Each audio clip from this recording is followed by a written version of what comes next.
एक उबला अंडा कितने का है? गाड़ी रोककर खातून ने बूढ़े गरीब से पूछा। 15 रुपए का बेटी, बुजुर्ग ने ठठरती आवाज में जवाब दिया। खातून बोली, 50 के 4 देते हो तो बोलो। ले लो बेटी, बुजुर्ग ने ये सोचकर कहा कि चलो कोई गाहक तो मिला। अगले दिन खातून अपने बच्चों को लेकर एक महंगे रेस्टोरेंट गई और सब बच्चों का मनपसंद खाना ऑर्डर किया। खाना खाने के बाद जब बिल 1900 रुपए आया तो पर्स से 2000 रुपए निकाल कर दिए और कीप द चेंज कहकर चली गई।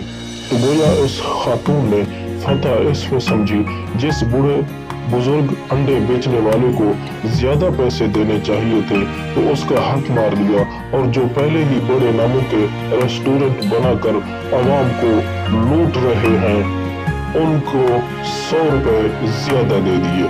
खुदारा कभी इन गरीबों से ये सोचकर ही खरीदारी कर लिया करें, शायद हम किसी की मदद का सबब बन जाएं। लोगों से चीजें बिला वजह भी खरीद लिया करो, क्योंकि ये वो लोग हैं जो भीख नहीं मांगते।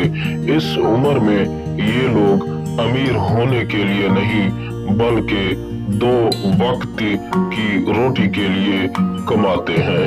जरा सोचिएगा जरूर। जज़ाकल्लाहु खैरा।